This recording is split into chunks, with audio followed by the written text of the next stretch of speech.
Welcome back to the 31305 podcast. As always, your host, I am Taylor, joined by my fellow Miami Dolphins gear wearing compadre, the 305 Dolphin. That's actually a sick shirt. Hold on, let me see that again. Yeah, I got it at the training camp last year. Oh, that's actually Because sick as shit. I wore a Tua Tagovailoa jersey and I sweat through it in half an hour because of Miami Sun, so I bought this last year. Oh, okay, that's a little too much info. But as always, the best dressed of the group over there. Uh, Football season's here. As we are recording, we are in week 0 of the college football season that starts with absolute bangers such as FIU versus I think Louisiana Tech and Hawaii versus Vandy. But football's here. We got that this week. We have a lot of MLB news, some NFL news with a star running back requesting. He already requested a trade, but now being allowed to seek a trade.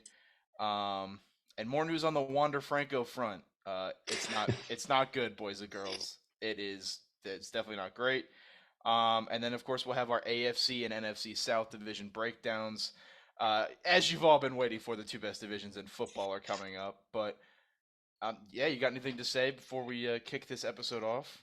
I like how you said you add the double entendre with boys and girls for Wander Franco Oh news yeah, because it's he's just loving for the boys. Yeah. the yeah. I mean, we've got some NFL news which we actually broke on the podcast, which was Ezekiel Elliott signing for the Patriots. And about 20 minutes after we finished recording, we got into Dalvin Cook choosing to sign for the New York Jets. 1 year deal. That extra $8 million, $9 million that Aaron Rodgers saved in the restructure goes to the former Viking star running back.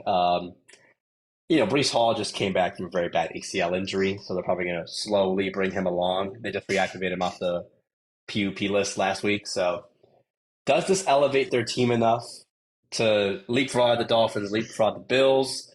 Is it that much of an impact signing in your eyes? I think it is. Dalvin Cook is a top 5 running back in the league when he's healthy. I mean, we saw that the last couple of years in Minnesota, just insane when he's healthy. Um, but also at the same time, like how good is that offensive line of Alexander Madison is basically doing the exact same thing that you're doing. It's kind of like reminiscent of Tony Pollard in Dallas with Zeke. Um, so we'll see. Now he's going to go to New York. I think it's definitely an upgrade over Brees Hall coming off an ACL injury. I still think Brees Hall and Michael Carter are solid running backs, but obviously not comparable to Dalvin Cook, who, like I said, top 5 running back. I don't think this is enough to be like an AFC East runaway shoe in as the winner. I think this puts them on a. I think all 3 of these teams now. Fuck the Patriots, they ain't doing shit. But I think all 3 teams are on an even playing field. I was low on the Jets because I huge Aaron Rodgers hater, as everyone here knows. Can't stand Yeah. the dude. But I love Dalvin Cook. I think it's a great signing for him. I think if you told me right now the Jets win the AFC East, the Dolphins win the AFC East, or the Bills win the AFC East, I'm buying all 3. I think it's easily going to be the best division in football this year, outside of like the NFC South. But Yeah, that's just stuff. No, I agree with you. I think it's good. Those divisional matchups between the Bills, Jets, and Dolphins, those 6 games total, are really going to determine the division winner. Like, it's going to be so important for them to win those games, and almost all of them on prime time, which will be cool to see. But like we said, I think it doesn't sway me enough to pick them to be the favorite, but now it wouldn't surprise me if they win the division. Whereas before, I was like, oh, they'll make the wild card if they're lucky. But now, I think it elevates them enough. I still think this is going to be a Super Bowl team, but no, I think it elevates their status just a little bit. no. I mean, they already have a great defense, and we've seen that. Sauce Gardner, Quinnen Williams, funny, great. Quinnen Williams is hilarious. I don't know if you haven't watched Hard Knocks yet. You should go do it. That guy's pretty funny. Yeah. Um, Either their defense is elite. We're gonna see if Aaron Rodgers, Garrett Wilson, and I don't even know who else is gonna be catching the ball from those. But Alan Lazard. yeah, Alan Lazard. I forgot about that. Um, we'll see. I think Dalvin Cook elevates them for sure. They're probably a top 6 team in the AFC. I think they were probably a top 8 going into it. So I mean, they definitely are elevated. But still, like 3 wild card teams in each conference this year. Like all 3 of these AFC East teams could definitely make the playoffs next year. Now, I think the Jets are definitely a solid wild card team that could win a game.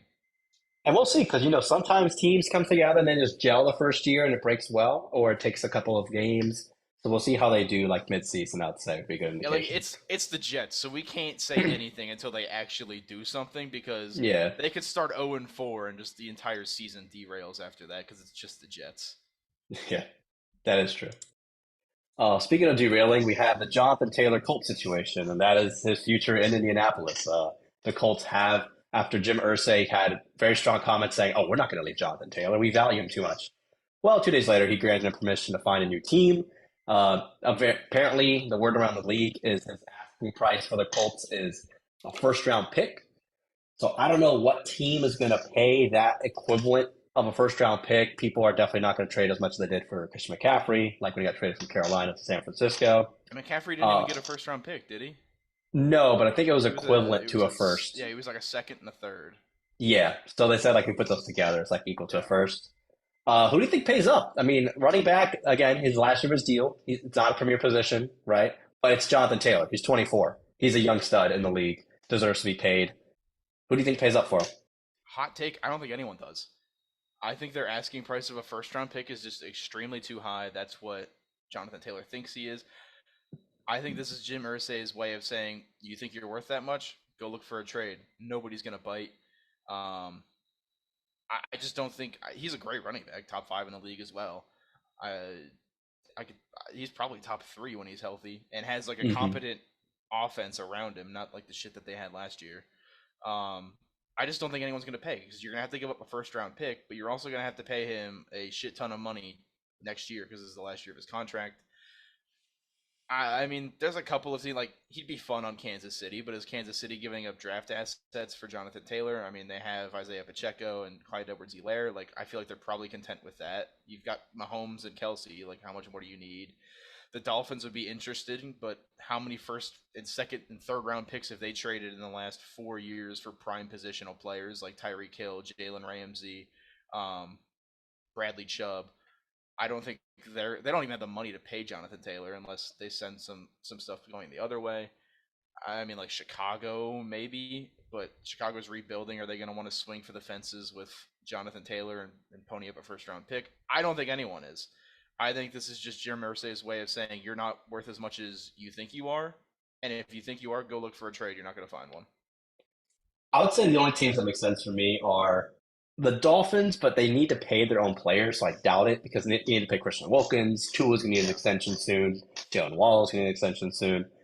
Obviously, Connor Williams, the center, does. The Vikings, they got rid of Dalvin Cook because they didn't want to pay him as much, right?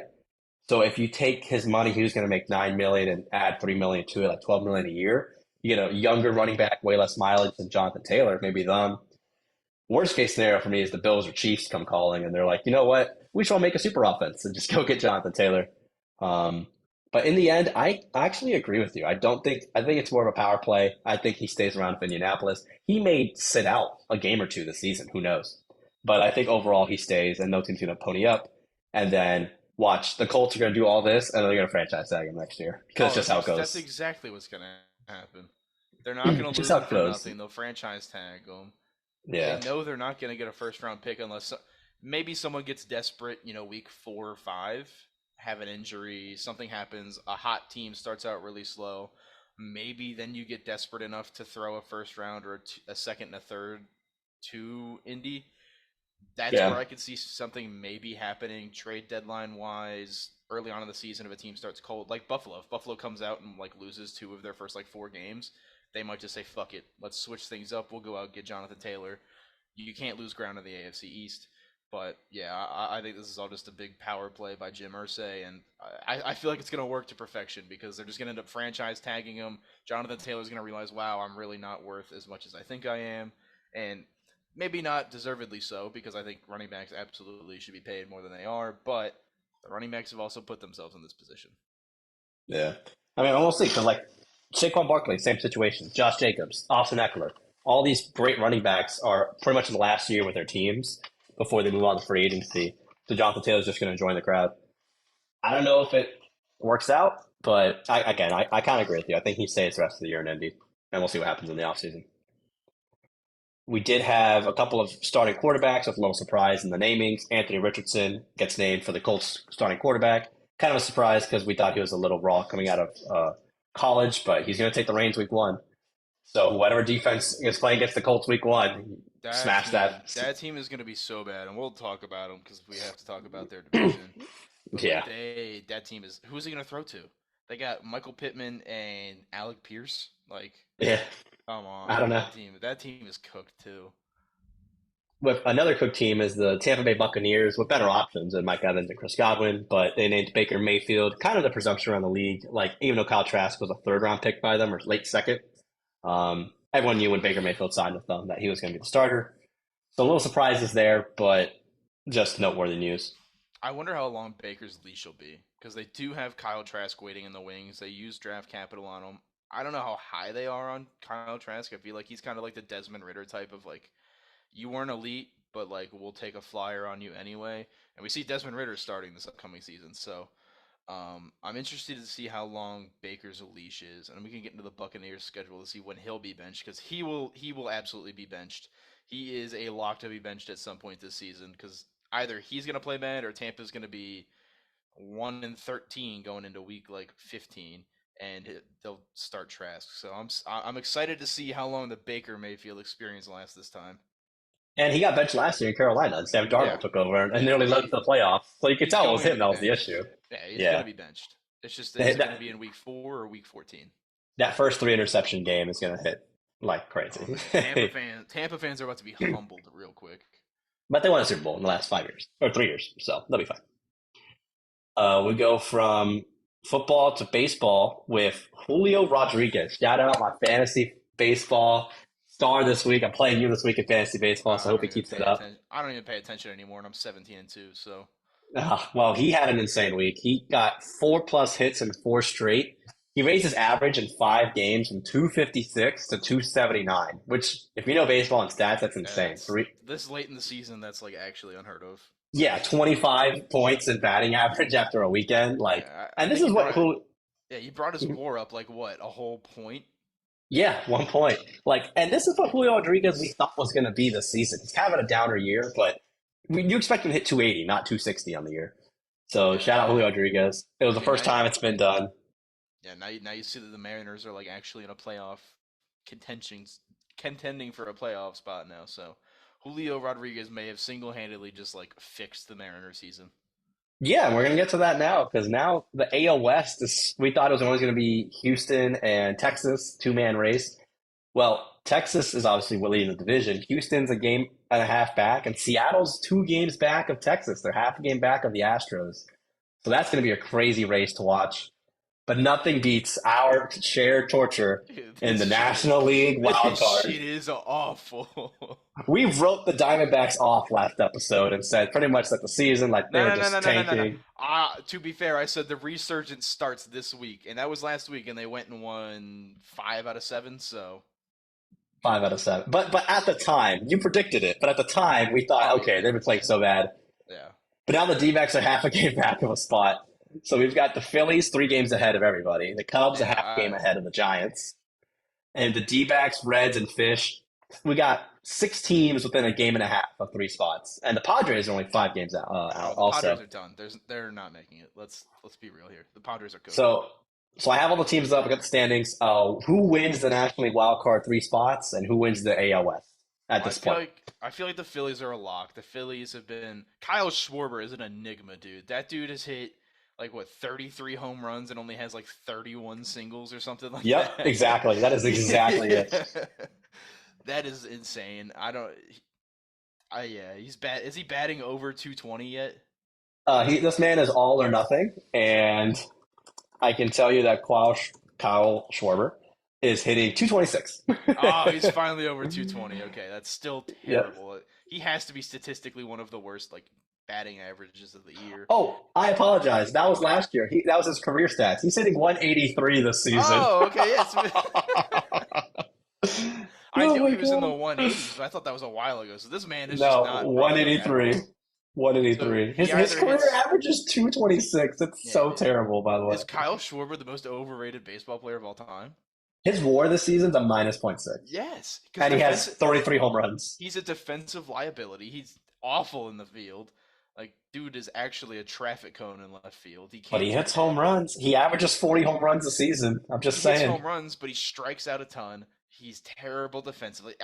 A -4 is not surprising.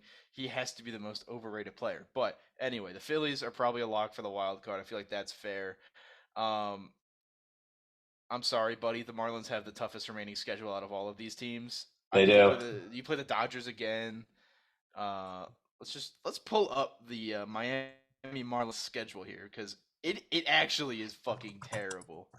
I can tell you our next 7 games are good. We play the Padres actually for 2 more, and then we host the Nationals for 3. Yeah, We've got the that's Rays it. for After 2, that is like the Nationals for rough. 4, and then it's Dodgers, Phillies, Brewers, Braves, Yep. Mets, Brewers, Mets, Pirates.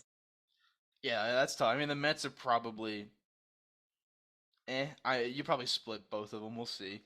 But that is probably the worst schedule that you could have going down the stretch. I think the Marlins lose out, and I think they lose out handedly. I think the Marlins collapse is coming. But every time I say this, they end up doing something crazy and getting back They in. reel you So you're back in. welcome. Yeah, they reel you back in. Cincinnati's been really bad of late. Their schedule also isn't the best. They have the Angels right now, who we're going to talk about in a minute because holy shit. A Yeah. 4-gamer with Arizona coming up, which is going to be really important. They got San Francisco. They get 4 against Chicago, Seattle, the Mets, Minnesota, Cleveland, St. Louis, which is I guess that's a cakewalk, but it's not a great schedule. I'm going to take the Cubs. It's been I don't know. It's I don't okay. know if You could take the Giants over I the D-backs. I don't believe in the D-backs. I think the Giants make Uh-huh. it, the Cubs make it. I think the D-backs missed by like 2 or 3 games. I don't believe in the bullpen. They're at this point the D-backs are rolling out bullpen games twice a week because they have Yep. no fourth and fifth starter.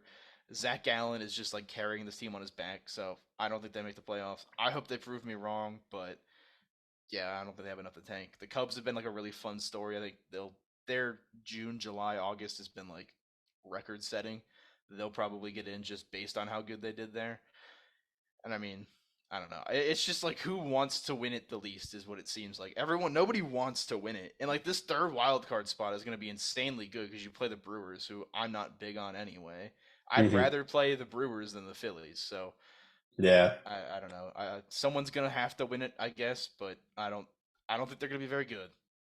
I think I'm actually going to believe where you don't. So I'm going to think the Phillies and the D-backs get the last 2 spots, or the first 2 spots, sorry.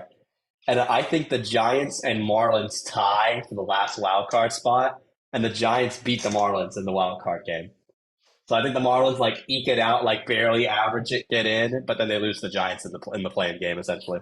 Yeah, I would rather be the third wild card than the second wild card. So call me crazy, Yeah, but yeah, the yeah, yeah. Brewers do not scare me. They have one of the worst offenses in the league.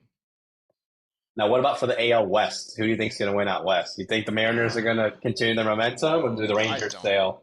The Rangers have lost like 5 or 6 in a row. They Hmm. finished up their series against Arizona tonight with Gallen on the bump, so that's I'm not gonna say probably a loss, but like that's a definite like possible loss. Um, Is it in Arizona or is it in Texas? it's here. So Oh, okay, that's a win. yeah, That's a Zach win. Gallen at Chase Field is elite. We know this. Yeah. I'll still take Texas because I'm a big believer in Corey Seager, Marcus Semien. Jordan Montgomery's looked rock solid since coming over from St. Louis. I think he's only given up like 2 or 3 runs in his 4 starts.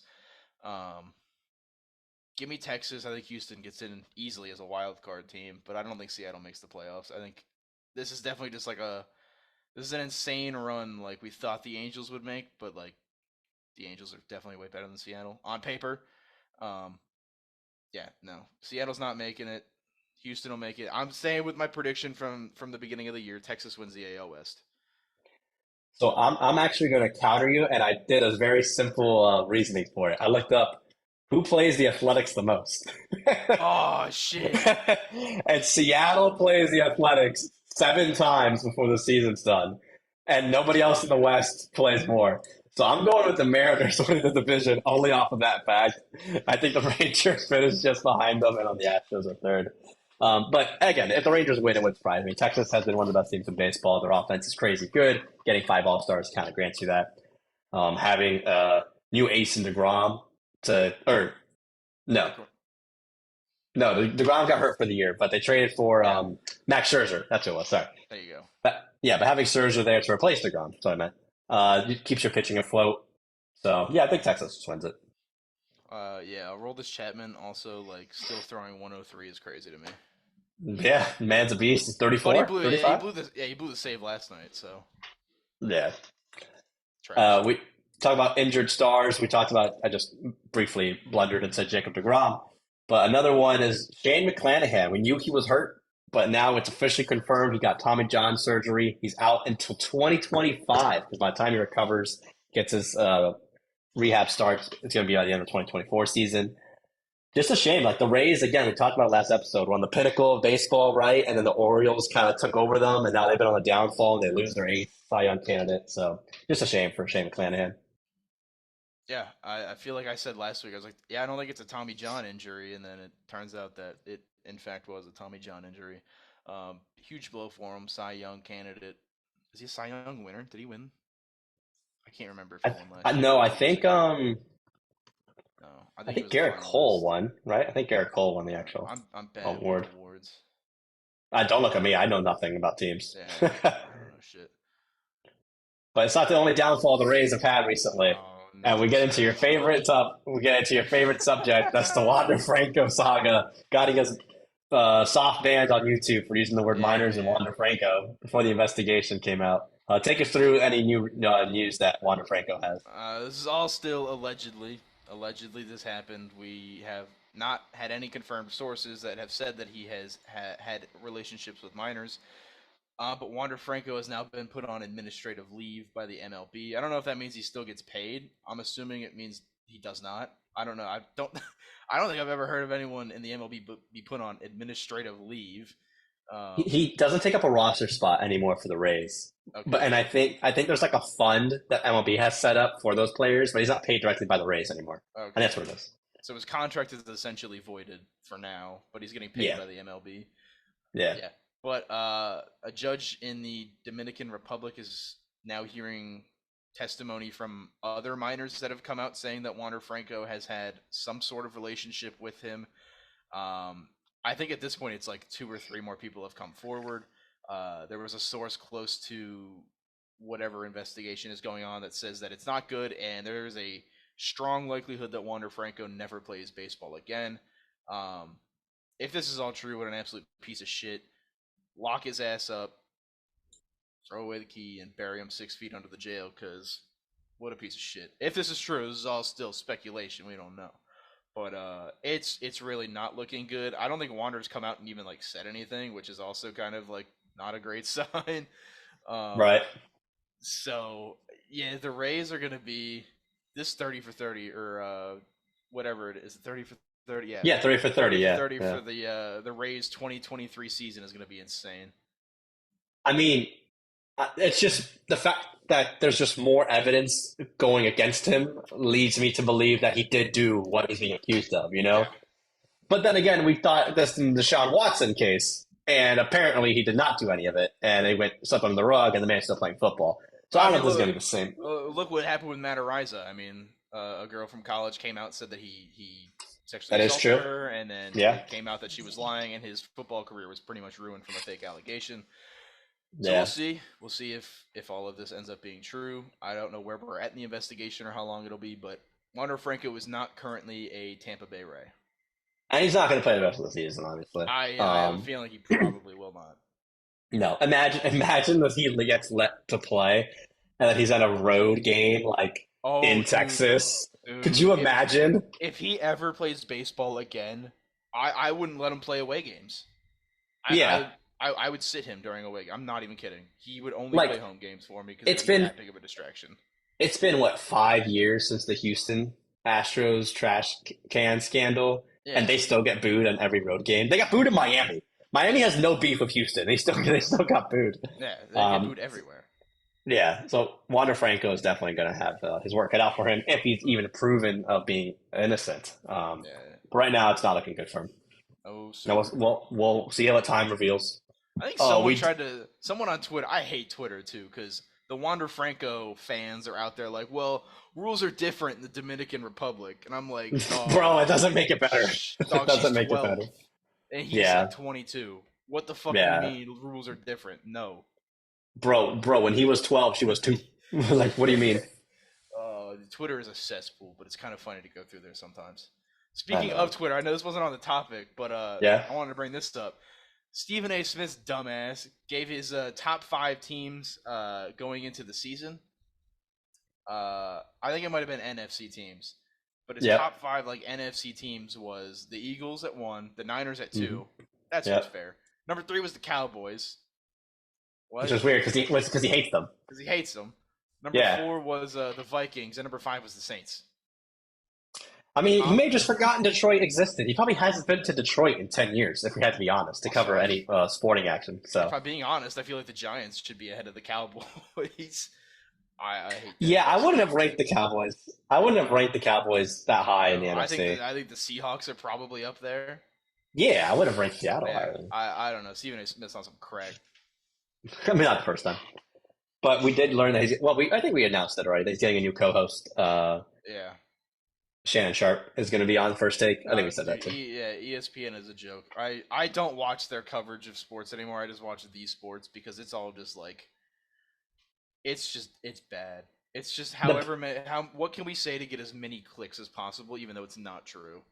The best things to watch are honestly the pre-games for each game. Like if you go watch the pregame like on CBS Sunday or Fox Sunday, yeah, that's what those shows are the best. Even ESPN's Monday Night Crew, like with Scott Van Pelt now is like being announced as the host, that will probably be better. But yeah, the Fox and CBS crew is undefeated, especially CBS. They've got it all figured out. Oh yeah, dude, I love CBS's pregame. Yeah, we go into cesspools with the Wander Franco on Twitter situation. To the cesspool of the Los Angeles Angels of Anaheim. We criticized the moves. We said, should they be really going all in with Shohei Ohtani having less than 6 months left in his contract? And what do you know it? They have been mediocre at best since the deadline. They're 16 and 18. We even mentioned them in the AL West standings, so they're not close to winning the division. They're 9 games out of a playoff spot. I know you love to berate the Angels. Have your moment. Go ahead. I want my flowers for this one because I was dead on. I said the Angels, This was a terrible idea. They weren't going to make the playoffs, and they were going to lose all of their prospects that they gave up, which is what, like 2, 3, and 5? Or did they give up their number 1? No, it wasn't their number 1. But it was 2, 3, and 5. 3 and 5 for essentially 6 months of Shohei and trying to get to the playoffs, and now they're 9 games out. They've looked terrible. Giolito's been terrible. Who else did they get? CJ Cron and Randall Grichuk have been not good. I think they all have negative WAR since going to the team. I said this was a terrible move. I said this was the move to get the owner and the GM fired. Yeah. The writing is on the wall. This has to be one of the biggest front office blunders in recent history of like any sport. And I mean, they're getting desperate because they just activated Mike Trout today to come back. Yeah. They elevated this year's first round pick. Yeah. Is in the majors. This year's, the 21-year-old kid from FAU, the first baseman, is in the majors because they need to generate something with this team to win. So they're desperately desperate. I mean, who knows? Maybe Mike Trout comes back and tears the world on fire. He goes back to when he won MVP 8 years ago. But it's looking like it's going to be another October spent back home and not in the playoffs. Yeah, I don't know what they were thinking on why they thought this was going to like push them to the top. Getting rid of all your prospects. You knew you were going to lose Shohei anyway. Barring a miracle World Series run where you dominate every team and don't lose a game in the playoffs, maybe that gets them to stay, but that wasn't happening. So you gave up the farm for a pipe dream, and now you're losing Shohei and your prospects, and you probably got a pretty pissed off Mike Trout. Yeah. This man should be blacklisted from ever working in a front office again in the MLB. And he'll get fired. The White Sox GM just got fired for the terrible rebuild. That. Yeah. So, I mean, it's going to be the Angels next. Yeah. Bum. Yeah. We did get a very weird tinker into the Baltimore Orioles season this year. You know, they've been very good this season, like we said, up on the pedestal.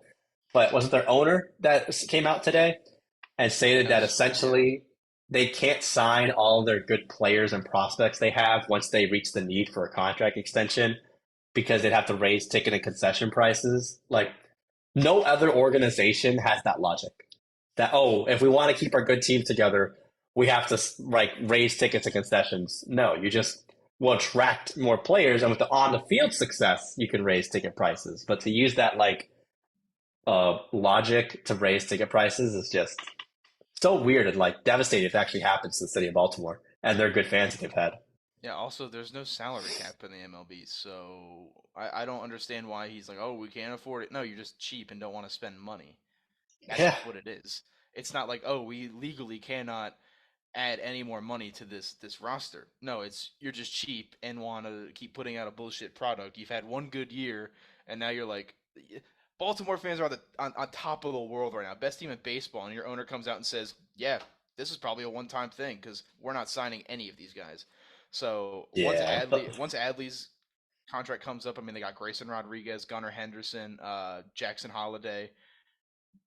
What the fuck is gonna happen then? Because Right. what was the point of drafting all these dudes and all this time in the minors, and you're just not gonna sign them? You're just gonna have them roll through on their rookie contract, and then once that's up, just all right. You're just essentially saying you're the farm system to the MLB. Yeah, I mean, Jackson Holiday is what the number one prospect in baseball Yeah, right now, and if he got called up tomorrow, nobody would bat an eye because the kid is electric. He's 19, but he's still amazing. Like, yeah, it's just not a great viewpoint. And again, just the timing. Why say it now? You're like you yeah, said, they're having a great season. Why not enjoy the season during the off season? No, when they don't win the yeah, World Series. yeah. But This is definitely like an off-season topic that you bring up after you like make an insane run of like, okay, we did this. That's great, but like, hey guys, we don't really have the finances to keep signing these players. But at the same time, look what New York does. Look what San Diego does. Look what LA does. They sign their good players long term. Look what Atlanta did. yeah, Atlanta Atlanta was the is like blueprint. Atlanta is the blueprint for signing your young prospects and players. I don't think any of their like core hits free agency till like what 2028, and that's Acuna. Like, No, Albies in 27, but still, you're right. yeah, okay, but like look at that. That they did it perfectly. The Braves are set for the next 15 years, and Yeah, the Orioles win 63 games and are like, yeah, we're good. just That's wait. enough. Don't even publicly disclose it. Like No, nobody asked. Nope, didn't ask. no. You know, like Now you're just killing the vibe. Like if I was an Orioles fan, I'm like, well, what the fuck does this playoff run mean? Like these players aren't going to be on the team. They're just gonna keep throwing the prospects out there, running their rookie contracts out, and then sayonara, we're gonna move on to our next prospect. Instead now of you know what it's building. like. You know what it's like to be a Marlins fan in 1997 and 2003. Man, we all knew the roster wasn't going to last. Thanks for Miggy though. That was nice. Yeah, fuck you. Yeah, I don't know. I don't know why they don't build around Adley Rutschman and Gunnar Mhm. Henderson and Jackson Holiday. Like that team's electric if you build around it. But Yeah, I don't know when Adley's contract runs out, but I think it's got to they be this have year. the hardest position to replicate, which is catcher. Yeah, Like they have a great one in Adley Rutschman. I mean, he's 25. He turns 26 like next season. He's got. I'm trying to see the salary. It's just this year. Well, he's signed through this year. His arbitration eligible is 2025. So he has 3 years of arbitration, yeah, and the earliest he can be a free agent is 2028. So he's gonna yeah. be on the So team for forever. 2028 is probably when you're gonna see. 2028 is like 5 years, so you'll see all their prospects in the league, but Yeah. they're gonna be whittled down one by one as their contracts run out because they don't the owner's cheap and just doesn't want to pay it, which is bullshit. But I don't know. Maybe the Orioles give us one or two really insane runs with that prospect pool, but yeah, it's definitely a comment for like not the public. Yeah. We move over from baseball to on the pitch for soccer. We do have some soccer news, believe it or not. The British Premier League is well underway, but we won't get to that this episode. Yes, sir. We Go Newcastle. Yeah, you like I'm a Newcastle, Newcastle right? guy. Way more Big fun to root Newcastle for than guy. Chelsea. They Way more. actually are. I'm not gonna lie. They only lost 1-0 to Manchester City, and they looked close the entire time, right? They're actually a good Yeah, team. it's pretty fun. My team this year is Aston Villa. They actually looked good too. They won 4-0 the other day. So, I would beat shout the out shit to out of you, so I don't want to hear it. fuck up. Anyway, in international soccer, we had the Women's World Cup finalized over the weekend. Of course, nobody really paid attention to it anyways, but especially since the U.S. is out. Spain won over England, but that's not the news I want to talk about. It was that the Spanish soccer president took one of the girls, one of the players, and just grabbed her face like this and like kissed her on the mouth as they were getting the trophy. and now he's under like investigation and might get sacked for his position. Uh, Yeah, that's not a good look. yeah. So it made international headlines, and a lot of people in Spain are super angry and calling for his removal. They're calling for his resignation, Luis Rubiales. Yeah, it was imagine like I mean I don't know who the U.S. soccer president is, but imagine he like grabs Alex Morgan and then like pops a giant kiss on her, or Julia Ertz as well. Damn, same So though. no, no, no, no, no. Stop it. We do not condone that kind of behavior. Nothing about No, that we do fight. not. We do not. It was all for the joke. Yeah, yeah. But we did have more exciting news from the U.S. side of soccer, and that's Messi mania continuing. I'll tell you, this man, we said it before when he signed for to Miami, baller. They won the Leagues Cup on Saturday for their first ever trophy. The goalie for Inter Miami scored to make it 10-9 on penalties, Yeah, I and then he saw that. saved the following penalty, boss moment.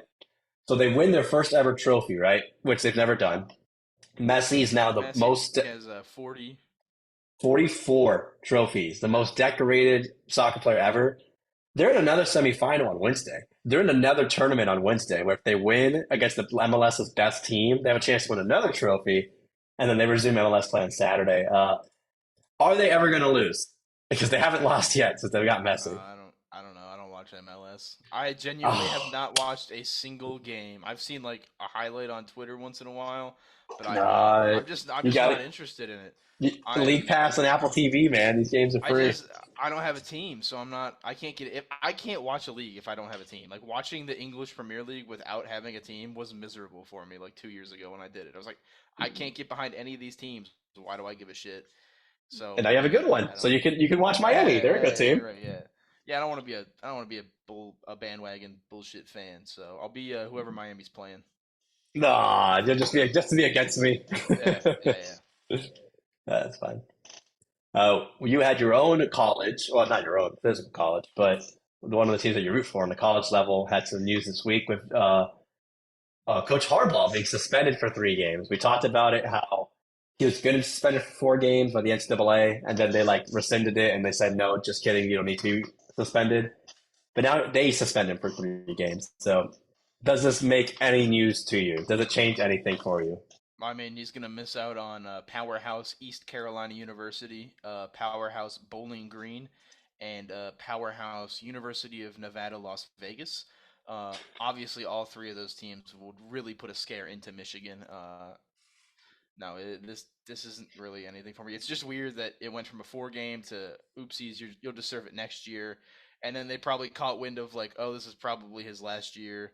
So now Michigan, instead of getting in trouble next year and having some sort of sanction put against them, because I think Harbaugh's gone after this year, is just going to suspend him for 3 games this year and then hope that the NCAA is, that's good enough for us. Like we won't sanction you anymore.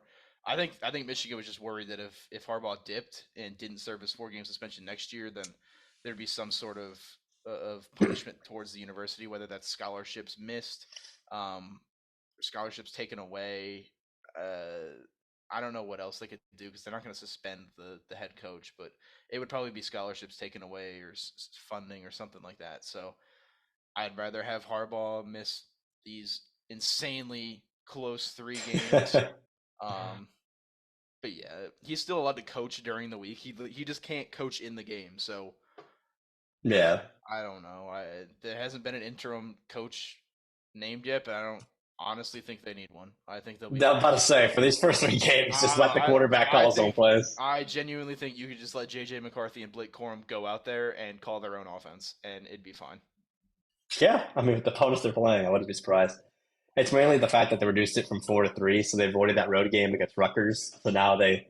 Rutgers is really bad. I don't know why they dip it. That is true. We should suspend them for every game except Ohio State and Penn State just to show everyone how much better we are than them. You say that now. No, yeah, So I'm we'll see. terrified because I already know one of these 3 games is going to be unnecessarily close. It's going to be like 20-10 in the fourth quarter, and you're going to be Yeah, like, and I'm "Why gonna is be it like, even oh close?" fuck. Yeah, Yeah, yeah. They're going to have the ball in the red zone, and then they're going to like yeah, throw a pick, and they'll be like, "Okay, yeah. that's fine." Who was it that coached the game with like a broken leg in the hospital? For it was Liberty. Who was it? Oh, was it Uh, Hugh Freeze? was it Hugh Freeze? I feel like it was that he broke his Or leg. was it no? It was Lane Kiffin.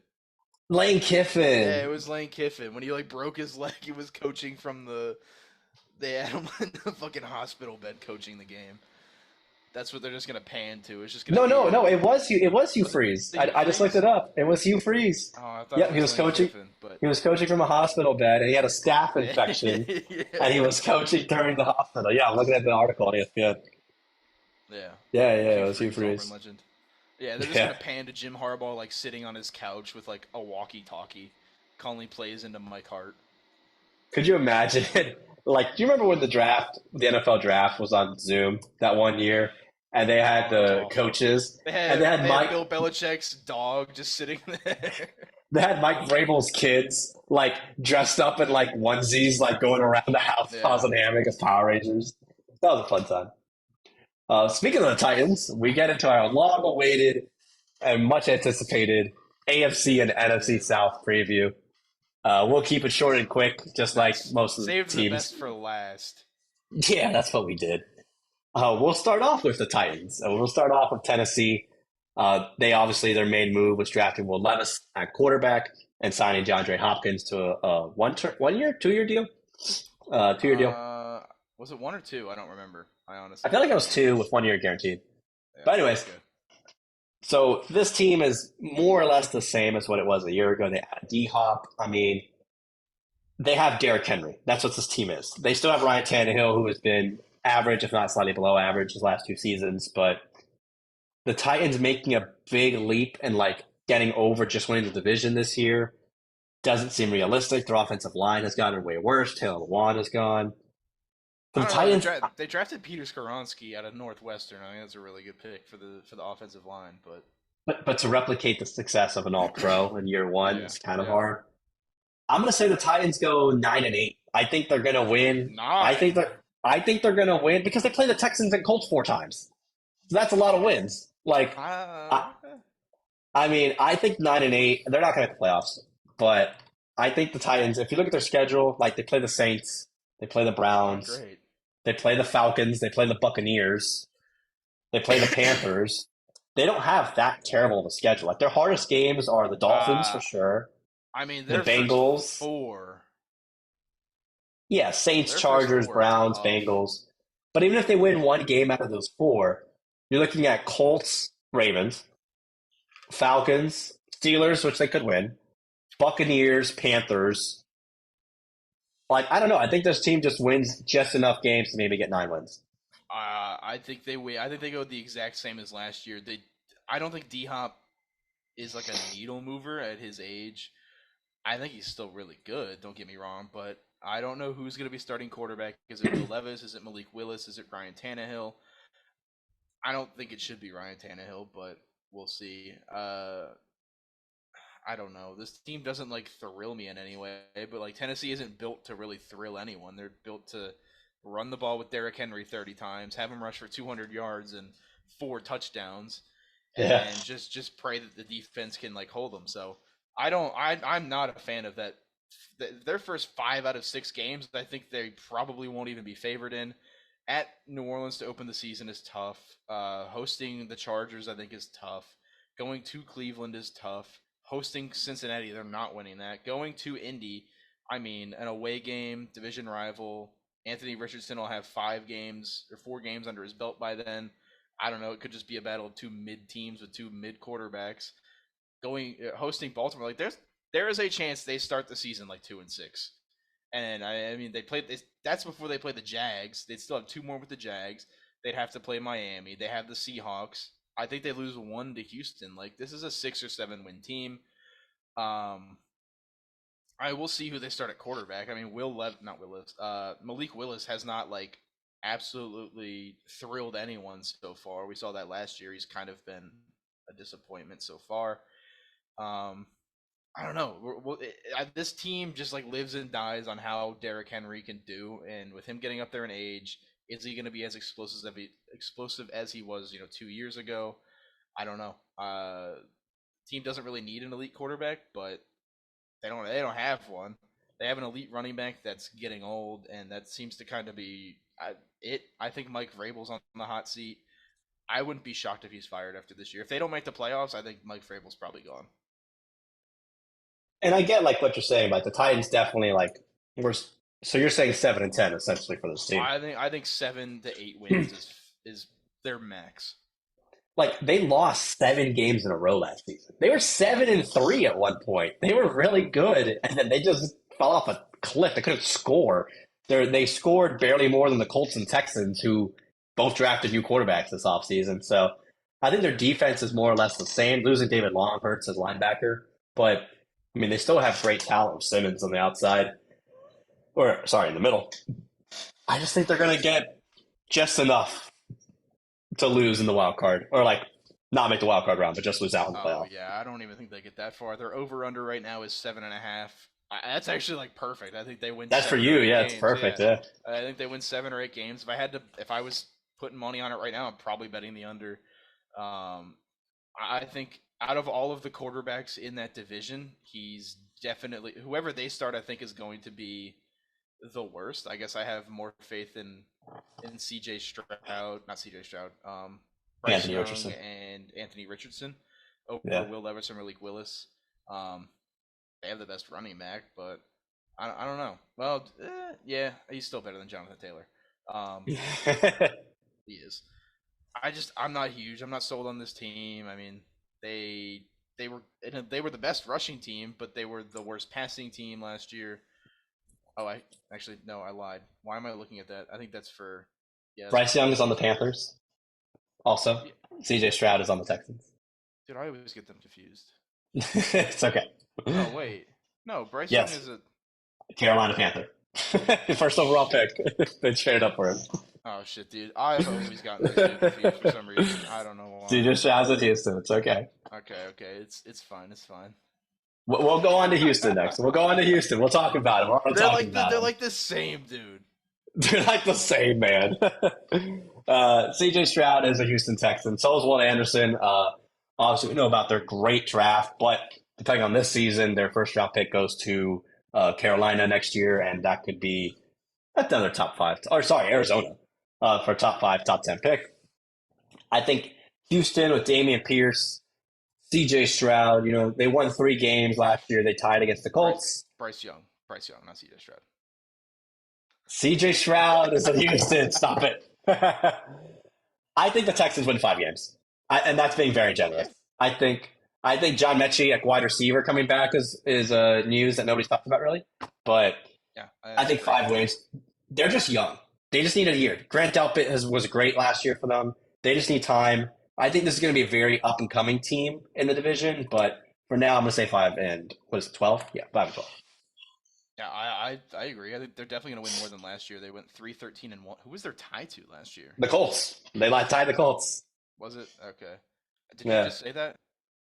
Yeah, I did. Yeah. Oh, dude, I'm not paying any attention to that. But yeah, no, I like it. I think CJ Stroud, not Bryce Young, is going to be good. I think Dameon Pierce is like one of the most underrated running backs. That dude's elite. Yeah. Never mind. He's not elite. He had a good year. I think. He had a good year. Will Anderson was a great pick. I mean, the Texans won the draft with their 2 and 3 pick. They play in a weak division. I mean, they might beat the Colts twice. I think they'll probably split. They play at Atlanta. That's definitely a possible win. They play at Carolina. That's a possible win. They play Tampa. That's a win. They play Cardinals. That's a win. Like there's 5 right there, and you're probably lucking into 1 or 2 more. Like if this team wins 6 or 7 games, I'm not shocked. I think Houston is going to be like one of the surprise teams of the league this year. Give me 6 wins for Houston. They're going to double their total from last year. The schedule's really not like super tough. There's no like 4 or 5 game stretches that look impossible. Their games against the Jags are split up by like 8 games. They play the Ravens week 1, so you'll get them out of the way right away. And yeah, I mean, you're getting the Titans at the end of the year when they could possibly already be out of it. I feel like 6 wins is definitely doable for Houston. It's just, can they win a home game? They were the only team in the NFL to not win a home game last season. They won 3 on the road, and they didn't win a lot at home. Yeah. The game you just mentioned, Houston, Carolina, that's a perfect Thursday night football game. It's 2 teams that suck, yes. Yeah. But you have the number 1 and 2 pick in the draft. Why not have them play And against each three, other one, Thursday two, night? and three. Yeah, that would be perfect for Thursday night football. That would have been That's great. a good one. Yeah. Yeah, the over/under is 6.5. So Yeah. Well, 6.5 is high. yeah, I it's think high. 6.5 It's is high. high. Yeah, yeah. Like they Plus, I definitely take could the win. under. Like they could definitely win 4 or 5 games. It is Houston. They are really devoid of talent. But Yeah, but I don't see them winning 7 or 8. That's oh high. yeah, 7 or 8's high. But I feel like 6 is. I think 6 is where they finish. They go 6 Yeah, and was it 11. 6 and 11? Yeah. Yeah. The other team that drafted a quarterback in their division, of course, is the Colts. We just said today he got announced as starter, Yeah, Anthony for sure. Richardson. They drafted Bryce Young. Obviously, of course, the Jonathan Taylor saga is still ongoing. This team just needs talent. I mean, this team, I think, is going to challenge the Buccaneers for the worst team in football. I'm going 2-15 for this team. Oh my I God. do not. Anthony Richardson, great athlete. He is not going to succeed in his first year in the NFL. I think he's going to be like Justin Fields was, where like he ran a lot, can't really throw that well. He may surprise me. He may do amazing. I'm not high in the Colts. Anthony Richardson is very young. I don't think he was worth that high of a pick in the draft, but I think he's still going to be a good NFL quarterback. Yeah, 2 wins for the Colts. I'm not high on them at all. Are you thinking 2 wins without Jonathan Taylor, or is this like 2 wins even if Jonathan Taylor plays the entire season? No, this is without Jonathan Taylor. Okay. If they have Jonathan Taylor, I'd go maybe 5. Same as Houston, 5-12. But without, yeah, imagine this team without Jonathan Taylor. Like that's what I'm saying. Like it's pretty there's bad, nothing on offense. but their schedule isn't bad either. Like even a Colts team without Jonathan Taylor, I mean, Name a game they're favorite to win. the Rams, I still wouldn't say that. I would say the Rams over the the Colts. Bucks. They play the Bucks. Okay, that's one. At home too. The Raiders. I would take the Raiders. The Raiders Who's at home. guarding Devontae Adams? Shaq Leonard. That's what I'm saying. Like I can't confidently. And like that's 2 games. That's 2 games you have them but like favored at the in. same time, everyone lucks into a game that they're not supposed to win. Like, could they go? Could they host New England? Oh wait, is that a London game? It is. It's in London. Like, could they catch the Patriots sleeping in London at 7:30 in the morning? Yeah, I can see it. Especially if they have Jonathan Taylor, I feel like 5 wins is definitely where they're going to be. I'm not that high on this team. I know their schedule's soft, but I just don't I'm think not this high team on them is either. gonna... I still think this team is fucking terrible. But I mean, I feel like there's 4 games right there that are toss ups, and they could definitely win a couple more. I don't know. I'm not big on them. I think they're gonna win one more game than last year. Like who on defense besides Shaq Leonard can you name? Uh, fuck. I know his name too. Hold on, let me look it up. Uh, starts with an Like O. that's not who I thought you would be guessing. Hold on, I'm looking at their depth chart. I don't know if it's top of my head. Dio Odi Yingbo. Oh, the Yingbo. Oh, the Yingbo. They have I was Quiddy gonna Pay say- too. They have Quiddy Pay, don't they? Yeah, DeForest Buckner. That's what I thought you were gonna say. Yeah. But like in the secondary, this team has nobody. This team has no They're secondary. talent. Yeah. So I'm not big on them. I just think that they'll win 4 or 5 games. I don't think they're going to be a 2-win team. yeah, I'm low on them. I'm low on I them. feel if Jonathan Taylor plays, he's good for like 1 or 2 wins to add to your team's total. Yeah. Lastly, but certainly not least, we have the reigning AFC South champions, and that's the Jacksonville Jaguars with Trevor Lawrence at quarterback. They also have Travis Etienne at running back. The main offseason ad was Calvin Ridley at wide receiver. They brought back Evan Ingram. So this offense is essentially the same as last season, except they did lose. Oh my goodness, I can't name everybody in the offseason, but their offensive tackle that they lost, Jawan Taylor, to the Chiefs. Maybe. Right? I don't know. That I happened? don't know. I think that happened. Don't know. But I think besides that, this team is still very good. I think they still got Cam Robinson at offensive tackle, but I don't know. I think the Jaguars are going to be very similar to last year. Is that bad to say? Like, I don't think this team's going to take. I think this team's going to win 10 games and like fight for a wild card spot. They may Wait, surprise you don't think me. they're going to win the division? No, they're going to win the division. Oh, I'm just saying, like, I don't see them like winning. Like they may win one playoff game solely because it's at home, but they're going to go up against either the Jags or Dolphins likely in the wild card round, right? And I don't think they win that game. I don't think they win against the Jets and Dolphins. So I'm gonna say 10-7 for the Jags. If they win 11, it wouldn't surprise me, but I'm going 10 wins. I don't know. I'm drinking the Jags Kool-Aid this year. I am. I was big on the Jags last year too. I think Trevor Lawrence is going to be the next great like quarterback in the NFL after Mahomes. I'm big on Travis Etienne. I think the Calvin Ridley addition after he served a suspension is going to be huge to an offense that was already really good. You get Christian Kirk back. You get Evan Ingram back. You add Tank Bigsby to the running back room, so now you have some power with Etienne to go. Yeah, Tank Bigsby, Auburn legend. He has to be Yep. on like the all-time football name list too. Like a running back named Tank. Come on, dude, that's great. Smoke Monday. Smoke Monday Yeah, undefeated. Smoke Monday is a great name too. Hmm. Um, I'm big on them this year. I think the Jags win 12 games. I think they run away with this division. I don't think it's close. Their schedule is relatively easy. They open the season at Indy, which is going to be a slaughter. Uh, Yeah. I mean, they host the Chiefs, which I think is going to be like game of the year type. I think Kansas City probably wins it, but like Jacksonville, if Jacksonville wins that game, I'm not like shocked. Um, they host Houston, they host Atlanta. There's 3 games. They host the Colts again. There's 4 at Saints 5 at Steelers 6. I think they lose to the Niners. I think they beat the Titans twice, so there's 7. Uh, Houston again 8 at home against Cincy's a toss up, but I'll give it to Cincy.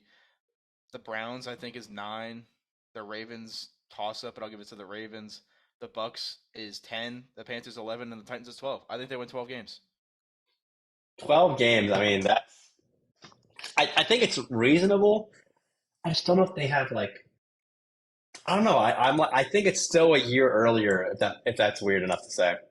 But we thought Then last year was like, oh, they're a year early for making the playoffs, and they made the playoffs. So now, that's true. I mean, they made the Maybe playoffs maybe last the year head with coach Ryan is the big Pace. difference. Not having Urban Meyer was already a huge deal. Yeah, And we have another year of I Peterson. genuinely think the Jags are going to be like a surprise team. I don't even know if people aren't really sleeping on them, but like I think Jacksonville runs away with this division. I'm taking 12 wins. Uh, their over unders 9.5. I'm hammering over 9.5. That's just not fair. Um, they're gonna win 6 division games. I don't think they lose to a single one of their division games. I mean, yeah. Honestly, at I this point, I maybe wouldn't be surprised me. maybe I'm just like really high on Jacksonville this year, but I don't know. I think Trevor Lawrence is like a top 10 quarterback already. I think by the end of the year he could absolutely be a top 5 quarterback. Yeah. I mean, I wouldn't be surprised by it. At least in the AFC, he's going to be top 5. We move on to the NFC version of the South, and we start with the Bayou Boys and the New Orleans Saints. Their big offseason move was moving on from whatever they had at quarterback last year and getting Derek Carr from the Raiders. Alvin Kamara is obviously suspended 3 games. They added your former running back, of course, to the mix as well. Yes, sir. And Jamal Williams, season record holder for touchdowns in a year, breaking Barry Sanders' record and then dipping the next year. Thank you. about to say the most anime references of any football player of all time. Yeah. This team, I think, is going to win this division. I think the Saints are going to be good. I don't think they're going to be good enough to win a playoff game, but they're also going to host a divisional game in the dome. So I'm going to say 9-8, and they might win a playoff game just because of that home court advantage or home field advantage. But is Chris Olave going to make the next step? Is anybody on defense going to step up besides? Wow, I'm blanking on names again. That corner, who do they have? Marcus Lattimore. Marcus Lattimore. Thank you. Is anybody on defense going to step up besides him? I think 9-8 is reasonable for this team. Does Alvin Kamara go back to 2018? Probably not, but we'll see. Yeah, I mean they're gonna win this division just by default. This was like the worst division, but also like the most exciting division to watch last year, just because I mean Tampa won the division at 8-9, and Yeah. everyone else was 7-10. So like this thing came down to the last day. I forgot Tampa won. Yeah, I I did forgot too. Tampa won the Who division. did they lose to in the playoff? Was it Philly? No, they hosted a game. Oh Was it shit, the you're right, Rams? they did. No, it wasn't the Rams. Who did they? I don't even remember them in the playoffs. right? Who who did the? Wow, Damn. we are We don't know not ball. remembering We our. don't know ball. We don't know ball at all. They lost to the Dallas Cowboys by 31-14. I don't even remember that game. That's how little I care I about don't the either. Bucks. Yeah. But yeah, we'll talk about them in a minute, I guess. But New Orleans, yeah, 9 wins seems fair. I mean, I don't think Derek Carr is like a huge upgrade. I've kind of been a Derek Carr hater too. I guess I don't know why. I don't have like anything against him, but I just think he's overrated. I don't know. They're obviously their schedule is going to be easy because you're getting Tampa, Carolina, and Atlanta. But their out of division schedule is, they have to go to Green Bay, to New England, which two teams that are on a downswing. But I'm still not wanting to go to Lambeau or uh, New England against Bill Belichick in New England in October seems kind of scary. They play the Jags. They do play the NFC North. So I mean, they get the Bears, the Vikings, the Lions. They play the Giants. I don't know. 9 wins seems generous but fair, I guess. Just because I don't know how this division is going to shake out at the bottom. Like New Orleans definitely could also just win all 6 division games. I don't think Tampa wins more than like 2 games total. So um, I don't know. Carolina with CJ Stroud. Uh, I'm just gonna Stop continue. it. You I'm know just it's Bryce Young. gonna. Yeah, I'm not like a huge believer. I don't think they'll win in a playoff game. They're just gonna win it by default, as it kind of seems to be the trend here with the NFC North or the NFC South. Yeah. And we can just quickly break it down because these teams are very similar in how bad they are. Also, I New mean, Orleans over under is 9.5. So I picked nine. So I'll I probably mean, take. I'm probably taking the. I don't know. This division is so shit. yeah. I mean, Carolina, they have decent talent, right? They have Adam Thielen, they have Miles Sanders, they have the number one I mean, overall pick. they have age. They've gotten rid of their good young talent for aging talent, though. Like they got rid of. I guess CMC's On getting. offense. Yeah, he's aging for sure. But I mean, then you trade DJ Moore to Chicago. Um, I mean, you're running out Miles Sanders, who wasn't the most effective in Philly's run offense, and like if you can't succeed in Philly's run offense, like it's kind of rough. I mean, you got Chuba Hubbard, I guess. I mean, yeah, you got Bryce Young. Um, but who is he going to throw the ball to? Terrence Marshall. I think it's just on defense where this team's going to have to rely. I mean, they've got some decent pieces. They got Yeta Gross Matos, they've got Derek Brown, they've got Auburn Terrace, legend. Albert Legend, right? They've got some pieces on defense at least, but I Oh, don't they have know. DJ. I I think didn't even this know they had team, DJ Chark. yeah, they got DJ I Chark forgot as about that well. man. They have Justin Houston who signed to 1 year. They have Jordan Thomas. They have pieces. I don't think on defense, like it'll be enough to keep up with the teams in the NFC. But I mean, the NFC South, they probably. I mean, I've CJ Henderson as well. They, who I mean, isn't a crazy big name, but they have also who's the corner? J.C. Horn. They have J.C. J.C. Horn Horn. from. Yeah, Yeah, South Carolina. I think this might be the best defense in the division, which is saying something, Yeah, right? because it's not Like, good. It's probably still a below league average defense. but I think it's the best in the division. So I'm going to say 8 and 9. I think they finish the game back at the Saints, and if they switch spots with the Saints, I think it'd be tough because they can't outscore the teams. But their defense is going to keep them in some games that they shouldn't be.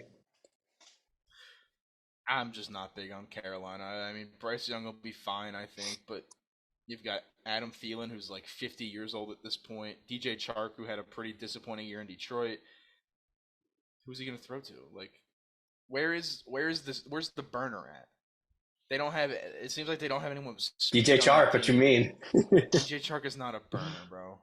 I mean, they I drafted know, I know. Jonathan Mingo out of Ole Miss. The offense is definitely going to be rough. I do agree their defense is probably the best in the division, which isn't again saying much, but Shaq Thompson, Brian Burns, Derek Brown, solid pieces up front in the front seven. I think J.C. Horn, Von Bell's pretty. They have Eric Rowe, Miami Dolphins Yeah, legend. they do, they do. He signed there, Um, which means they're yeah, getting cooked. Their tight end, the other they're tight ends are they're cooking done. against Carolina. They're done. But yeah, it's I'm not. I don't know. Carolina upset us last year, and I still hold a grudge to that to this day. Because if we would have beaten Carolina, we would have made the playoffs. So screw Carolina. I hope they lose every game, but realistically, they probably lose 10. Oh, okay. So you're going 7-10. Yeah, I think 7 to 10's fair. This division is going to be extremely close again, except for Tampa. But it's just like And right extremely after, close. yeah, I mean, Atlanta is the next team. Their big free agency offseason thing was drafting Bijan Robinson. This is a run first team. We learned that last year of Tyler Algier getting 1,000 yards rushing, and nobody knew what the hell who his name was before last season. Nobody knew where Tyler Algier went to college. I guarantee if you asked like the average NFL fan, they'd have no idea where Tyler Algier went. I see you're googling it. He went to BYU. Oh, I thought I was going to guess Cincinnati. No, I he thought I went was to going to guess Cincinnati. BYU. I thought it's the you know what it was? It was the red, black, and white, and I thought it was Cincinnati. It was the Falcons, obviously. Yeah, yeah. Um, I think. I mean, this is a run first team. They expect to score not as many points because their defense is honestly trash still. But you add the number one running back prospects and Saquon essentially to the team, Jameer and Gibbs plays for the Lions, buddy. yeah, that's why I said the number one running back prospects and Saquon. Jameer Gibbs is not number one running back prospect. I think 7-10 for this team. I think Yeah. the Falcons are. I think it's going to be very similar. Drake London, maybe he takes another step. Kyle Pitts relearns how to like get an accurate pass from a quarterback. Desmond Ritter, I still don't believe is the answer for this team. Um, I don't know. Like I said, very similar to the Panthers, but slightly worse quarterback talent for this season. Better, maybe piece wise, but I think 7-10 for the Falcons. I think they overperformed last year. Yeah, I think they're in the same boat. I think this entire division is all just going to beat up on each other. They're all going to finish like 2 or 3 games below 500, except for the winner, who will be 8 and 9. Um, eh, I don't know. I'm not huge on Atlanta. I'm not huge on Desmond Ritter, but I guess they don't need Desmond Ritter because they've got Bijan and Tyler Algier to rush for 5,000 combined yards next year. Their schedule is not fun to start. I mean, they start the season with Carolina at home, which that's going to be a really fun game. I can't wait to watch that at 10 o'clock on Fox. But I mean, their next three is Packers at Detroit and then home against the Jags. They're not winning any of those, I don't think. If they get the Commanders, the Texans, and the Bucks, so those are all toss-ups. They got the Cardinals, I think they'll beat. But actually, looking at their schedule is incredibly easy. Oh my god. Mm-hmm. They don't play a It's team. They don't play a team that was like over 500 last year. Let's see. So the Panthers weren't over 500. The Packers were, I think, at 500, right? 8-9. So they weren't. Detroit was 9 and 8. So there's one. The Mm-hmm. Jags were 9 and 8. There's two. Texans weren't over. The Commanders weren't over. The Bucks were 8 and 9. They weren't. Yep. Tennessee was not over. Nope. The Vikings were. The Cardinals were not. The Saints were not. What did the Jets finish? They weren't. The Jets were not over 500. The Jets finished, well, if I can pull it up. The Yeah. Jets were, Yeah, sorry, they play. Yeah, and I mean the 7 last and 10. 3 years. Yeah, the Panthers, the Colts, the Bears, and the Saints. They play two teams that finished the season over 500 last year.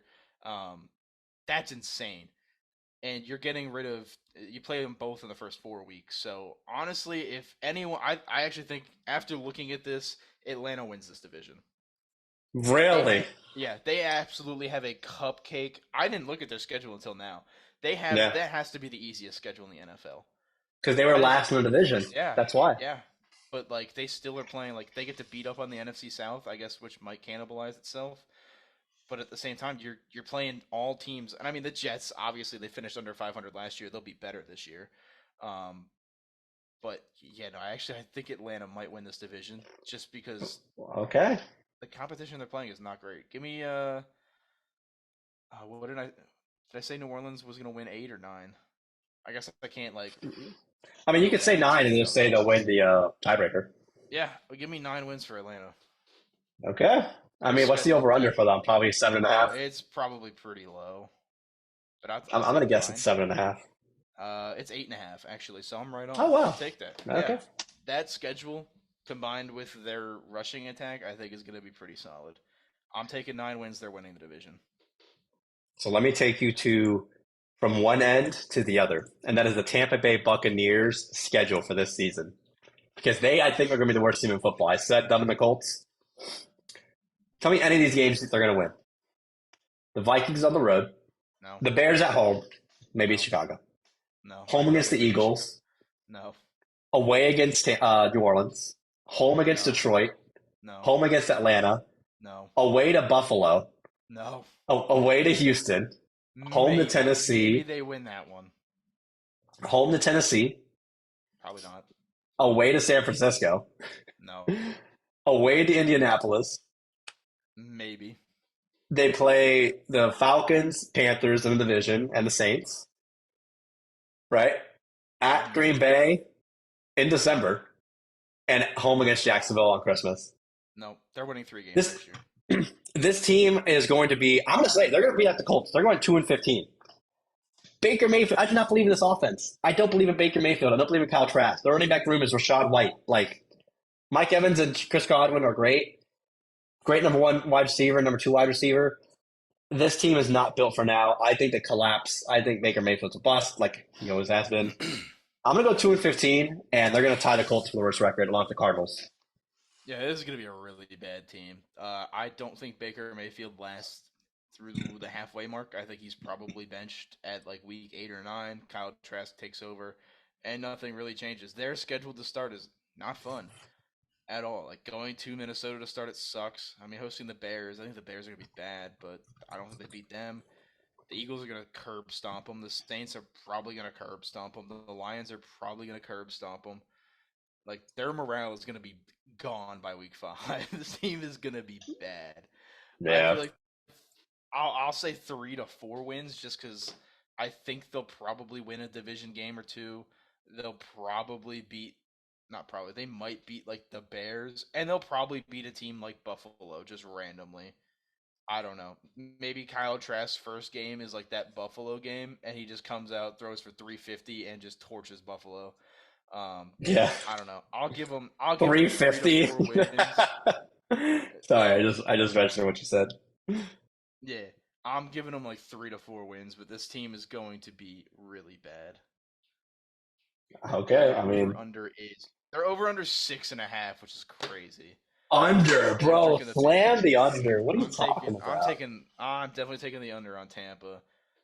We need to save all of our predictions to see how much money we would have made at the end of the year on these.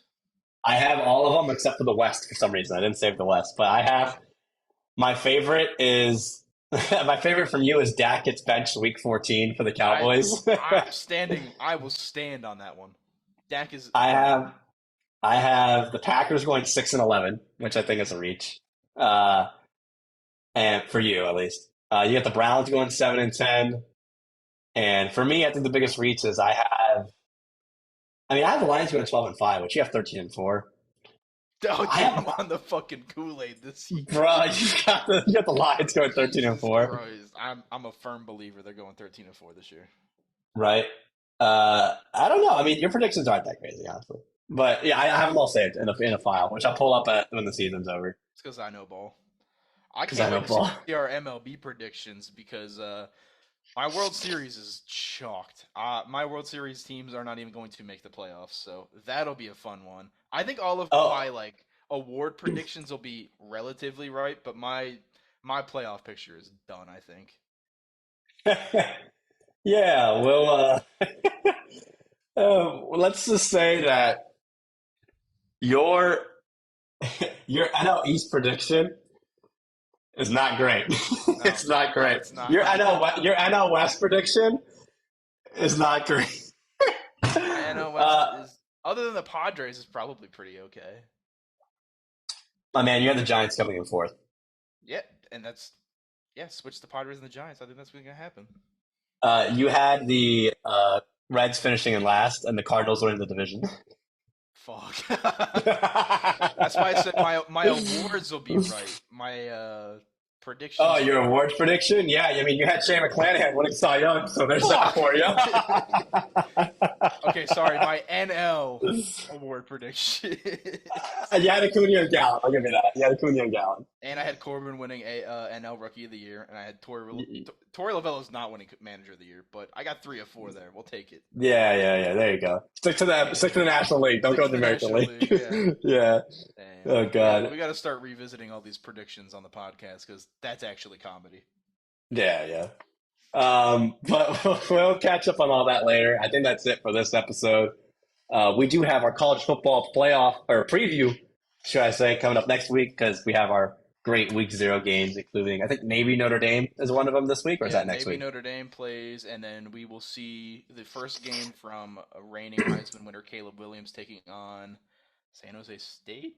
I want to say Ooh, that's a great one. I mean, it's college football. Are we going to be sitting there watching it? yeah, Yeah, probably, yeah. we definitely will. Navy versus Notre Dame in Ireland's going to be fun. Probably going to be quite possibly the most boring game of the year with how those offenses are going to play. But nevertheless, football is back. We'll do the college football preview next year. We probably won't go too far in depth of every division and conference. And, No, but all of them are changing anyways. Doesn't even matter. yeah, we'll give a quick rundown, and I guess I was gonna say because the NFL won't start until 2 weeks, so we won't have like NFL to preview yet. No, But we can preview the big games coming up, and I think next week's episode is just gonna all be college football predictions for week 1, previewing the season. man. Yeah, and maybe some recap from Vandy, Hawaii, which everyone's gonna want to hear. If we have any minor updates in the Jonathan Franco saga, any college Jonathan Taylor situation. Jonathan Franco. I was like, who's he No, talking about? no. Wander Franco minor updates, and then Jonathan Taylor situation. If anything resolves there. Minor updates. Yeah, some minor updates. Yeah, that's it. Yeah. Okay. Some minor updates. That'll be. Until then, we will catch you in episode 35. As always, I'm Alex, joined by Taylor, and we'll see you next time.